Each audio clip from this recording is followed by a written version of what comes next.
अस्सलाम वालेकुम, welcome back to my channel. I hope आप बिल्कुल खैरियत से होंगे और मेरी दुआ है कि अल्लाह ताला सबको अपने हिफ्ज़ व अमान में रखे। आमीन सुम्मा आमीन। ये मैंगो खाने वाली क्लिप्स तो कुछ अर्सा पहले के हैं और आपको पता ही है कि सीज़न ख़त्म हो चुका है पाकिस्तान में तो मैंगोज़ वगैरह का। लेकिन एक्चुअली मैं ये वीडियो पहले एडिट कर चुकी थी और बस पता नहीं मेरा वॉइस ओवर का दिल ही नहीं कर रहा था। तो फिर मैंने सोचा कि चलो कोई बात नहीं, पुराने हैं क्लिप्स लेकिन मैं इसमें ऐड कर देती हूँ, अब मेरे पास रखे हुए हैं। तो ये मेरा जो पाकिस्तान का ट्रिप था इस दफ़ा का, ये उसका लास्ट व्लॉग है और ये मैं पैकिंग कर रही हूँ कुछ बर्तन वगैरह जो मेरे जहेज़ के हैं। और आपको पता है कि जहेज़ के जो बर्तन या चीज़ें होती हैं ना, वो लेडीज़ को कितनी प्यारी होती हैं। तो ये एक्चुअली मैंने जब मैं कनाडा से आई थी तो मैं सोच के आई थी कि मैं पाकिस्तान से अपने जो बर्तन वगैरह अब्बू के घर में ये चीज़ें रखी हैं मैं कुछ ले आऊँगी। तो मैं वहाँ से हम लोग 3 लोग आए थे, मेरे हस्बैंड, मैं और मेरी बेटी। तो पीआईए पे हम लोग आए थे और हमें 6 सूटकेसेस अलाउ थे। लेकिन मैं 4 लेके आई थी। मैंने सोचा था कि वापसी पे मैं 2 बॉक्सेस में अपना जो सामान है वो लेके आऊँगी, क्योंकि सूटकेसेस फिर इतने ज़्यादा हो जाते हैं ना घर में और पहले ही इतने सारे जगह भी नहीं मिलती, तो इस वजह से। तो मैंने हस्बैंड से कहा कि आप एक सूटकेस ले जाएँ और एक बर्तनों का बॉक्स ले जाएँ। तो उन्हें तो मुश्किल पहली परेशानी लग पड़ती है ना कि ओहो ये बॉक्स ढूँढना पड़ेगा। वो ढूँढते भी रहे ख़ैर, तो उस टाइम तो मिला भी नहीं, लेकिन ये कि वो ना उन्हें बहुत ही बोझ सा लगता है। वो पता नहीं क्यों पहले ही परेशान हो जाते हैं कि वो बर्तन लेके जाने पड़ेंगे। तो वो तो नहीं लेके गए, लेकिन फिर उनके एक फ्रेंड है, वो पाकिस्तान से मतलब कनाडा आते जाते रहते हैं, तो उन्होंने हमसे कहा कि कोई चीज़ भेजनी है तो मुझे दे दें। तो फिर हमने फटाफट जल्दी से जो भी घर में चीज़ें थी वो मैंने फटाफट पैक की और उनको हमने दिया। मैंने कहा बाकी पैकिंग आप खुद कर लें, तो खैर उन्होंने कर ली। तो फिर जब पाकिस्तान से कनाडा आना हो या जाना हो तो फिर सैलून का चक्कर तो लगता ही है। तो हम लोग ये हमारे घर के करीब ही है डेपिलेक्स, तो वहाँ पे हम लोग अक्सर आते हैं। सैलून तो और भी हैं लेकिन हम लोग काफ़ी टाइम से इधर ही आते हैं। बेटी ने कई दफ़ा कहा कि मैंने हेयर डाई करवाना है, तो मैंने कहा तुम देख लो। और वो कई दफ़ा आई लेकिन वो देख के फिर चली जाती थी कि चलो नेक्स्ट टाइम। तो फिर अभी भी वो देख रही थी लेकिन उसने नहीं करवाए। तो फिर मैंने खैर फेशियल वगैरह करवाना था, मैनीक्योर पेडिक्योर कुछ कटिंग वगैरह। तो बड़ी मुश्किल से मैंने कटिंग के लिए और थोड़ा मतलब फेशियल के उसको बेटी को राज़ी किया। मैंने कहा तुम कुछ तो करवा लो।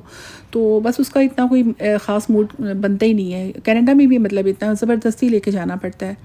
तो ख़ैर इनका मतलब अच्छा होता है, मतलब मुझे तो अच्छा लगता है, इनके जो फेशियल वगैरह हैं काफ़ी अच्छे होते हैं। तो ख़ैर यहाँ पे हमें काफ़ी टाइम लग गया था, 3 घंटे से ज़्यादा ही लग गए थे। तो ख़ैर मुझे भूख भी लग गई और ख़ैर उन्होंने ट्रॉली वगैरह रखी होती है, तो वो मतलब चाय वगैरह या जो भी चाहिए होता है वो सर्व करते हैं, तो काफ़ी अच्छा मतलब है इनका। तो ख़ैर यहाँ से हम लोग निकले तो फिर बेटी कहने लगी कि मामा ये नज़दीक ही है जूस कॉर्नर, तो वहाँ से जूस पी लेते हैं। काफ़ी गर्मी थी लेकिन ये कि 5 मिनट की वॉक थी, हम लोग वॉक करके गए और यहाँ पे ये तैयब जूस है हमारे घर के बिल्कुल पास है। तो आते जाते बस बच्चे यहाँ से जूस वगैरह पीते हैं और भी चीज़ें वैसे इनकी होती हैं, मतलब कोई मुझे लगता है दही भल्ले चाट वगैरह, वो तो खैर हमने नहीं खाई, लेकिन खैर हमने फिर यहाँ से मिल्क शेक पिया। तो इनके पास वैसे फ़ालसा वगैरह का जूस भी होता है जो कि हम लोगों ने कई दफ़ा पिया है। और मुझे तो ख़ैर इतना नहीं था, मैं तो चाय पी के आई थी, लेकिन बेटी का दिल कर रहा था तो मैंने कहा चलो फिर पी लेते हैं। तो ख़ैर यहाँ से हमने उबर कॉल की और फिर हम लोग टेलर के पास गए। तो वो भी मतलब आगे मार्केट नज़दीक ही है, तो वहाँ से हमने कोई टेलर से कपड़े लेने थे, कोई मार्केट से और चीज़ें लेनी थी। और टेलर ने तो हमारे साथ ऐसा करना ही होता है ना कि बिल्कुल एंड पे आके वो आखिरी दिन हमें चीज़ें देता है। अभी हमने उसको रात को कुछ और कपड़े भी देने थे कि भाई अगर आप सी सकते हैं, कहते हैं हाँ ले आएँ। तो ख़ैर ये तो कुछ पहले की क्लिप्स हैं, ये हमने काफ़ी सारी फ्रॉक्स इस तरह की सिलवाई थी और सबको बहुत अच्छी लगी, तो मैंने सोचा चलो मेरे पास है क्लिप तो मैं ऐड कर देती हूँ। फिर कुछ ऑनलाइन हमने जो कुछ चीज़ें मंगवाई हुई थी तो वो आई थी। तो ये इंस्टाग्राम से मेरी बेटी ने एक पेज से एक दुपट्टा मंगवाया था। ये फैज़ अहमद फैज़ की एक नज़्म है ना, जो कि बोल के लब आज़ाद हैं तेरे, तो वो उर्दू में लिखा हुआ था दुपट्टे पे। तो ये एक कोट थी, मुझे इसकी बहुत अच्छी लगी। तो उसने जो ब्लैक कलर का ऑर्डर किया था वैसे, लेकिन वो फिर सोल्ड आउट था और ब्लू कलर का भी, तो फिर ये उसने ग्रीन ही मंगवा लिया। तो खैर काफ़ी अच्छा लगता है आजकल इनकी वो लैला मजनू टाइप की कोई जो स्टोरी है वो भी शर्ट्स के ऊपर लिखी आ रही है, तो बहुत अच्छी मतलब मुझे लगी। तो इस तरह खैर कुछ और भी ऑर्डर थे, कुछ आ गए, कुछ आने वाले थे, फिर हमने कहा चलो जो बाद में आएंगे फिर देखी जाएगी। तो ये मैं सुबह उठ के ज़रा बाहर आई थी लॉन में, मैंने कहा कि चलो थोड़ा सा मैं वॉक करती हूँ, क्योंकि जो आखिरी टाइम होता है ना जाने से मतलब 2-3 दिन पहले वो इतना बिज़ी गुजरते हैं ना। तो सुकून से मतलब बंदा ना कहीं बैठ सकता है ना बात कर सकता है। तो बस मैं थोड़ा सा मैंने कहा चलो थोड़ा सा मैं ये लॉन में घूमती हूँ। तो ये यहाँ भी ये करुंडे लगे हुए हैं जो कि हमेशा मैंने ये इसी हालत में देखे हैं, क्योंकि हम इसी मौसम में आते हैं, उनका यही कलर होता है। वो बाकायदा जो पक के उतरने वाले होते हैं ना वो कभी नहीं देखे।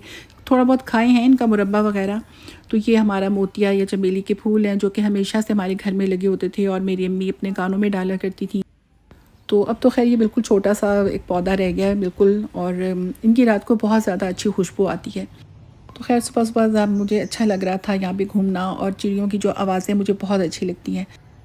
और कुछ प्लांट्स की काट-छाँट करवाई थी तो मैं वो भी देख रही थी, क्योंकि इतने दिनों में मतलब इतना टाइम ही नहीं मिला, भाग दौड़ रही। तो मैंने कहा चलो मैं थोड़ा-सा सुकून से थोड़ा-सा घूम फिर लूँ। तो मतलब थोड़े से नए पुराने क्लिप्स भी इसमें शामिल हैं। तो ये आम जो थे ये तो बस कभी भी हमें खाने नसीब नहीं हुए उस तरह, मतलब पूरा थोड़ा बहुत हम खा लेते हैं, बीच में कभी कोई टूटता है 2-3 बीच में इस तरह, लेकिन वो जो होता है ना बाकायदा पूरे सारे वो जो पैल डालते हैं ये वो, तो वो उस तरह मतलब हम जाते उस मौसम में हैं कि वो जो आम पकने का जो पूरा मौसम होता है उसमें नहीं हम खा सकते। तो खैर कोई नहीं। तो ख़ैर यहाँ पे मैं घूम रही थी और साथ-साथ मैं अपनी जो लिस्ट थी what to do, what to buy, वो सारी मैं वो भी चेक कर रही थी, और साथ-साथ जो मैंने काम कर लिए थे उनको मैं काट रही थी, रिमूव कर रही थी। और लेकिन जो-जो हम मतलब रिमूव करते जाते हैं ना, साथ-साथ लिस्ट जो है ना उसका में मज़ीद इज़ाफ़ा हो जाता है। तो वो लिस्ट लंबी ही होती चली जाती है। तो कई छोटी-छोटी मतलब चीज़ें याद आती रहती है ना कि अच्छा हाँ, चलो कैबिनेट साफ़ करनी है, फ़लानी चीज़ साफ़ करनी है, वो चीज़ लेनी है, चांदी के वर्क लेने हैं। मतलब इतनी छोटी-छोटी चीज़ें होती हैं ना, इतनी लंबी लिस्ट हो जाती है। तो हालाँकि अपनी तरफ से हम अपने काम जो होते हैं पहले ही ख़त्म कर लिए होते हैं कि बस पैकिंग है ना, हमने सूटकेस अपने तो तकरीबन रेडी कर लिए हैं, और जो बड़े-बड़े काम होते हैं मतलब चीज़ें समेटने के, फ़लाने ढमकाने, वो हमने कर लिए हैं। लेकिन वो एंड पे आके इतनी छोटी-छोटी चीज़ें हो जाती हैं ना इकट्ठी, तो वो फिर बहुत ज़्यादा टेंशन होने लगती है, और मतलब हमेशा ही ऐसे होता है हमारे साथ। तो मेरे ख़्याल में तो सबके साथ ही थोड़ा बहुत ऐसे होता ही होगा कि आखिरी टाइम पे बहुत से काम आ जाते हैं। तो ख़ैर ये किचन की सफाई लास्ट में रह गई थी, और ये बरामदा वग़ैरह, बाकी जो हैं वो रूम्स वग़ैरह ये वो तो मैं थोड़ा-थोड़ा करके करवाती रही साथ-साथ। तो ख़ैर ये किचन रह गया था, तो ये भी बस आने से 1-2 दिन पहले ये फिर साफ़ करवाया अच्छी तरह से अपनी तरफ से। मैंने कहा चलो अपनी तरफ से एक दफ़ा करवा लेते हैं, बाकी तो फिर जो भी है। तो ये नेक्स्ट डे हम लोग गए थे बाज़ार, मतलब वही दोपहर के टाइम, मतलब दोपहर से बाद में थोड़ा गए थे, और काफ़ी काम थे छोटे-छोटे से। तो चूड़ियाँ लेनी थी, पहले भी चूड़ियाँ थोड़ी बहुत हमने भेजी थी, लेकिन मैंने सोचा कि अब अनारकली तो गए नहीं है, तो वो प्रोग्राम बन नहीं सका। तो मैंने कहा चलो यहाँ से चूड़ियाँ तो लें बच्चों के लिए। तो चूड़ियाँ ली हमने, और फिर टाउनशिप से मैंने कुछ पिक्चर्स वगैरह बनवाने के लिए दी हुई थी, कॉपियाँ करवानी, मतलब पुरानी पिक्चर्स थी एल्बम्स में। तो जो पुराने एल्बम्स हैं हमारे घर में काफ़ी सारे, मेरे अब्बू को भी बहुत शौक़ होता था पिक्चर्स का। तो वो मतलब इतने एल्बम्स थे, तो वो पता नहीं एल्बम्स भी कुछ गायब हो गए हैं घर से, कुछ पिक्चर्स भी नहीं मिल रही। तो फिर जो थी जो मुझे मिली, मतलब मैंने सोचा कि मैं इनकी कॉपियाँ करवा लूँ। तो कुछ मैंने फ्रेम्स वगैरह करवाने थे, कुछ मेरा भाई जो अल्लाह ताला उसकी मग़फ़िरत फ़रमाए उसकी पिक्चर्स थी उसकी, मतलब मैंने बनवाई काफ़ी। तो वो सब पिक करनी थी, और भी मतलब काम थे। तो वो मतलब शाम हो गई बिल्कुल इस तरह। तो बस वो सुबह भी सारा दिन इसी तरह, ये नहीं कि हमारा बाज़ारों में गुज़रा, घर के काम में गुज़रा, फिर इसी तरह मतलब काफ़ी काम थे। और अभी नेक्स्ट डे के भी काफ़ी काम थे, जो कि मैं सोच-सोच के परेशान हो रही थी कि अभी मतलब कल भी हमने निकलना है तो क्या करेंगे? क्योंकि मुझे नज़र आ रहा था कि जो हमारा नेक्स्ट डे है वो भी बहुत हेक्टिक होने वाला है, क्योंकि इतने ज़्यादा कामों की लिस्ट मेरे ज़हन में घूम रही थी। गरम ना हो, बस एक कोने से थोड़ा देर खा के देखो, डबल होना ना। पता है ये लाइट गई, इसका नहीं पता लगा। नहीं तो पक्का चलता सी पिया ना, ਅਸੀਂ तो फिर थोड़ा पक्का भी बंद पहला थोड़ी देर रखा, लाइट भी बंद कर दी, यूपीएस ना बंद हो जाए। Reminded you so many times, तुम्हारे जो गर्मी नहीं है क्योंकि अच्छा मैं बेटा हिसाब किताब लावांगे कि आज उम्मीद है कि जल्दी से सारी पैकिंग कर लीजिए।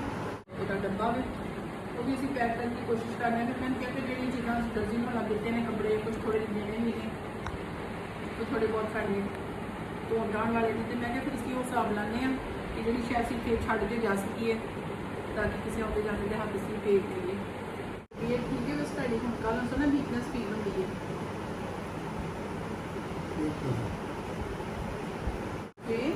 आपके लगना पड़ेगा हाँ जी, लगता है पर अल्लाह ताला सब सेहत चले तंदुरुस्ती देवे। क्या आपके साथ हाँ नहीं, शुक्र है अल्लाह का।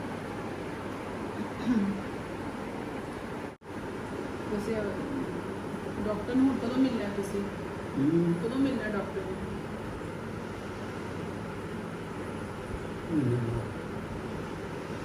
चलो ਜਿਹੜੇ ਵੀ ਕੋਈ ਚੇਂਜਿਸ ਇੱਥੇ ਹੁੰਦੇ ਨੇ ਨਾ ਵਿੱਚ ਡਾਕਟਰ ਨੂੰ ਜ਼ਰੂਰ ਦੱਸਿਓ ਪਹਿਲਾਂ ਸਿਹਤ ਤੰਦਰੁਸਤੀ ਦੇ ਚਲੋ ਕਿਸੇ ਦਵਾਈ ਨਾਲ ਆਰਾਮ ਆ ਜਾਏ बताना कि नाना को आपने मुझे नूडल्स बनाना सिखाया था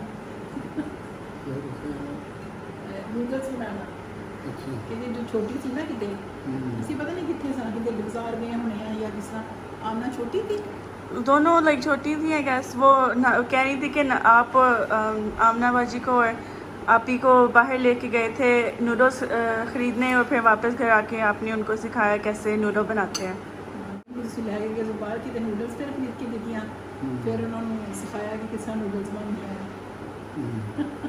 वो याद है सामने नहीं मैं बता इसी ज़ाहिर से कार नहीं होने की लेना ਉਹਦਾ ਇੱਕ ਖਾ ਲਿਆ ਕਰ ਮੈਂ ਹੁਣ 3-4 ਦਿਨ ਇੱਕ ਪੂਰੀ ਖਾਧੀ ਤੇ ਉਹ ਤੋਂ ਮੈਨੂੰ ਪਤਾ ਡਾਕਟਰ ਗਿਆ ਮੈਂ ਡਾਕਟਰ ਤੋਂ ਉਹਨਾਂ ਟ੍ਰੀਟਮੈਂਟ ਦਾ डॉक्टर ने 40 मिनट नाम लिखाया तो शाम को बस हमने बैठ के अब्बू के साथ थोड़ा गपशप की चाय वगैरह पी और फिर रात को अब्बू ने हमें अपने कमरे में बुलाया थोड़ी हमें नसीहतें वगैरह करने के लिए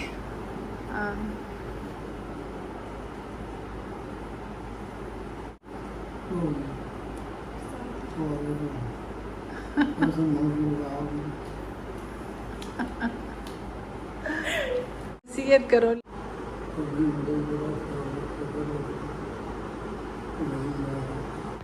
तो नसीहतों के साथ साथ अबू ने अपनी नवासी को अच्छी चाय बनाने पर 100 यूरो इनाम दिया जिससे वो बहुत ज़्यादा खुश हो रही थी मेरे लिए भी दुआ करें ये सेहत खराब रहती है और नमाज पढ़ा करो आप पढ़ाई का ख्याल रखें अपनी मेहनत किया करें और एक्सरसाइज भी किया करें सेहत का खास ख्याल ज़्यादा बातें नहीं आती ਤੇ ਨਹੀਂ ਕੀਤਾ हिंदी किसी गल तो तुसी तंग ते नहीं होए मैंने बड़ी खिदमत की है बड़ा ख्याल रखा है अल्लाह ताला ने तौफीक दे नहीं खिदमत है जी से की करनी सी लामिया ਤੁਹਾਨੂੰ ਸਿਹਤ ਤੰਦਰੁਸਤੀ ਤੇ ਤੁਸੀਂ ਤੇ ਆਪ ਮਾਸ਼ਾਅੱਲਾ ਚਲੋ ਕੁਝ ਹੈਲਥ ਇਸ਼ੂ ਹੈ ਨੇ ਤੁਹਾਡੇ ਪਰ ਇਹ ਵੇ ਕਿ सुबह उठ के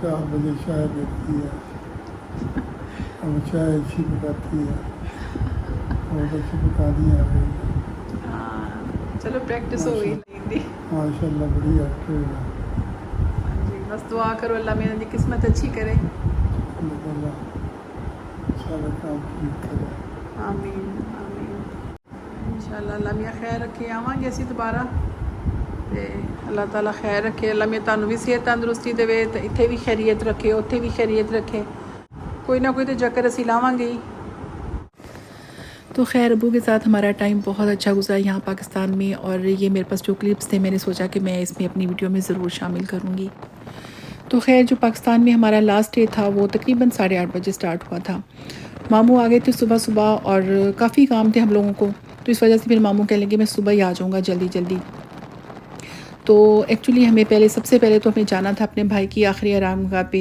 दुआ करने के लिए तो ये जब पाकिस्तान जाएं या मतलब कहीं भी जाते हैं तो ये तो सबसे ज़्यादा ज़रूरी काम होता है ना कि जो आपके प्यारे हैं जो अब नहीं हैं तो उनके पास भी जाया जाए उनके लिए दुआ घर बैठे तो होती है तो खैर मतलब एक बहुत ही जज्बाती सी बात हो जाती है फिर चलें खैर बाकी जो है ये कि हमने फिर सारा दिन इसी तरह मतलब उस टाइम सुबह सुबह कुछ भी नहीं इतना ओपन हुआ था लेकिन फिर भी हमने जो थोड़ा बहुत शॉप्स खुली थी हमने कुछ ना कुछ लिया तो यहाँ पे ये मक्का मिल्क शॉप है वहाँ से हमने कोई लस्सी पी तो मामू और अब्बू यहाँ पे अक्सर यहाँ से लस्सी पीते हैं हम लोग भी कभी कभी पिया करते थे तो यहाँ से हमने मीठी लस्सी फिर मंगवाई ये देखो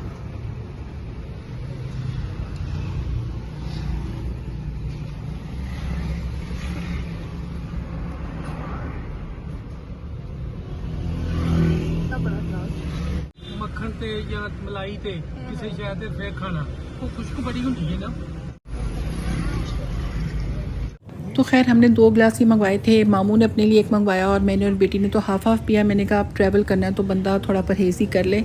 तो खैर यहाँ से हमें बैग एक्चुअली लेना था। वैसे मेरा था कि मैं एक बॉक्स में अपने जो बर्तन मैंने सोचा हुआ था मैं लेके जाऊंगी, तो वो बॉक्स में तो बर्तन तो आ जाते थे लेकिन वो वेट बहुत कम था और मेरे पास चीज़ें बहुत ज़्यादा थी, मतलब हमारा वेट ज़्यादा था। तो अब मैं सोच रही थी मैं क्या करूं। फिर लास्ट टाइम पे हमने आके तो मैंने सोचा कि चलो अब बैग ही ख़रीदते हैं।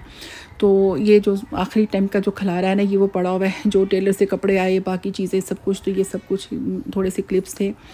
तो खैर वो मामू कहते हैं सूटकेस ले लेते हैं। मैंने कहा नहीं मामू, सूटकेसों की जगह नहीं होती ना, मतलब सूटकेसेस रखने के लिए इतना मसला घर में बन जाता है ना।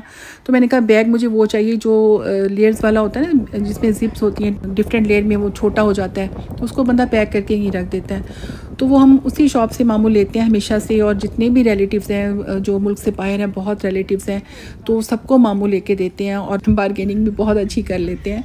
तो खैर वो भी बंदा जानता है अच्छी तरह से। तो अभी मेरे हस्बैंड जब आए थे तब भी वहाँ से उसी टाइप का बैग लिया था और काफ़ी कम कीमत में मामू ने करवा लिया था। लेकिन वो भी बंदा, मतलब अब वो एक तो शॉप उस टाइम खुली थी तो वो मान नहीं रहा था, और पहले वो कहीं मेरे पास वो बैग ही नहीं है। फिर खैर बड़ी मुश्किल से उसने कहीं से निकाला। पहले तो वो हमें एक और बैग दे रहा था, कहते ये हाजी ये लेके जाते हैं। तो हमने कहा हमने कौन सा भी हज करने जाना है, अब हमें वो वाला ही दो, हमें जो हमें चाहिए। खैर वहाँ से मैंने तो बच्चों के लिए कुछ, मतलब छोटे बच्चों के लिए गिफ्ट के तौर पे मैंने जो बैग पैक थे कुछ कार्टून वाले, ये वो जो होते हैं ना बच्चों के, वो मैंने लिए, कुछ और चीज़ें ली। फिर हम खैर घर गए, वहाँ भाग दौड़ करके, और काफ़ी चीज़ें थी। रास्ते से मैंगो हमने ले लिए। वो मामू कहते शाम को ले लेंगे मिठाई ये वो। मैं कहा मामू अब भी काम ख़त्म कर देते हैं। खैर फिर तकरीबन हम लोग 1:30 बजे घर पहुँचे, और फिर मेरी ममानी आ गई मिलने के लिए। फिर वो तकरीबन 3 साढ़े 3 वो गई। उसके बाद फिर हमारी भाग दौड़ शुरू हुई, क्योंकि फिर वो सारे मतलब चीज़ें, कहीं पे 2 kg ज़्यादा आ रहा है, कहीं 1 kg। हालांकि हम सब पैकिंग कर चुके थे, लेकिन फिर वो जो टेलर से कपड़े पहले आए, फिर अभी और भी आने थे। फिर जो चीज़ें थी हमारी वो जो हमने बैग में रखी, फिर वो मतलब सारा कुछ, यानी इतना काम हमारा बढ़ गया ना। तो टेलर ने भी लास्ट टाइम पे हमें तकरीबन 1.5 घंटा पहले हमें कपड़े दिए, और वो हमारे जो बैग पैक्स थे उसमें मैंगो रखने हैं, फलाने ये वो, मतलब इतने काम थे। तो ऊपर से फिर खैर ये जो आगे जो स्टोरी है एयरपोर्ट की, वो भी बहुत ही हेक्टिक है। तो ये देखें, ये यहाँ पे रश है बहुत ज़्यादा। हालांकि यहाँ पे 1-2 लाइनें होती हैं हमेशा, लेकिन इस दफ़ा यहाँ पे 4 लाइनें थी, और 5 लाइनें थी बल्कि। और वहाँ पे एक बंदे ने कुछ ज़्यादा उसको जल्दी थी, उसने गाड़ी स्टक कर ली थी, और मतलब इतना मुश्किल हो रहा था। तो हम लोग पार्किंग में आए, और जो हमारी गाड़ी दूसरी थी जिसमें सामान था वो पीछे ही स्टक हो चुकी थी। खैर वो लोग तो फिर एयरपोर्ट पहुँच गए, और हम यहाँ पर थे, और ट्रॉलियाँ नहीं मिल रही थी। मतलब मामू ने बेटी को भेजा, मामू कहने लगे तुम ट्रॉली लेके आओ। वो बेचारी 20 मिनट बाद खाली हाथ लटकाती आ गई, मुझे ट्रॉली नहीं मिली। तो मामू कहने लगे चलो अब तुम दोबारा जाओ। फिर मैंने उसको फ़ोन भी साथ दिया, मुझे इतनी परेशानी हो रही थी उसकी ना। तो वो खैर बेचारी बड़ी मुश्किल से ऊपर गई, और मुझे लग भी नहीं रहा था कि वो लेके आए, क्योंकि वो मुझे पता उसकी आदत का, जैसे सोशल वर्कर टाइप की अपनी चीज़ दूसरों को देना, मुझे पता था कि। तो खैर वो कह भी रही थी, बड़ी मुश्किल से। खैर वो अल्लाह का शुक्र है, हम लोग जैसे गए हैं ना, मैं और मामू निकल के, और उसका बेटी का भी सामान था, जो हमारा हैंड कैरी और बाकी चीज़ें थी ना, वो इतनी हैवी थी। जो हमारे मतलब मेरा बैग, बेटी का बैग पैक, और उसमें मैंगो थी, और मेरे पास एक और बैग, और बेटी का लैपटॉप, मतलब इतना कुछ था ना हमारे जो हाथ में था। ना मामू से उठाया जा रहा था, ना मुझसे उठाया जा रहा था, और बेटी ट्रॉली लेके उधर ही खड़ी थी। तो वो सब एक दूसरे को फ़ोन कर रहे हैं, वो दूसरी गाड़ी वाले हमें फ़ोन कर रहे हैं, और इतना रश था ना कि मामू कहते कि मैंने अपनी पूरी लाइफ में, हालांकि वो बहुत से रिलेटिव से आते जाते हैं, उनको ही वो ड्रॉप करते हैं, पिक करते हैं, कहते मैंने अपनी पूरी ज़िंदगी में इतना रश नहीं देखा। और वाकई मैंने ख़ुद अपनी पूरी लाइफ में इतना रश एयरपोर्ट पे नहीं देखा। इतना रश तो मेरा ख्याल हज के दिनों में भी नहीं होता होगा। तो इतना मुश्किल पड़ गया था ना हमें। वो मेरी बेटी कहने लगी कि कई अंकल थे मामू मुझसे ट्रॉलियाँ छीन रहे थे। तो बाद में खैर मुझे बहुत हंसी आई ना। मैंने कहा कि मुझे हैरत भी बल्कि हो रही थी ना कि मेरी बेटी उन लोगों में से है कि कोई मांगेगा तो वो दे देगी ना चीज़, और वो ख़ुद बैठी रहेगी खाली हाथ नुकसान उठा के। तो मैं बड़ी उस पर प्राउड फील कर रही थी कि मैंने कहा अच्छा तुमने ये ऐसे वाकई ऐसा किया है कि तुमने अंकल को ट्रॉली नहीं दी। कहती मामा हम क्या करें, वाकई हमारी जो फ़्लाइट का टाइम भी हो रहा था, और फिर हमें पता चला कि उस टाइम वहाँ पे तकरीबन 8 या 9 फ़्लाइट्स जा रही थी। और वाकई मैंने फ़र्स्ट टाइम देखा कि इतनी ज़्यादा फ़्लाइट्स कहीं से, मतलब पाकिस्तान, मतलब लाहौर एयरपोर्ट से जा रही थी। तो खैर मतलब हम वैसे बहुत ख्वार हुए, और आगे की जो स्टोरी है वो भी मैं फिर आपको बताऊँगी किसी टाइम नेक्स्ट व्लॉग में। तो मेरी वीडियो यहीं तक है। खुश रहें, अल्लाह हाफ़िज़।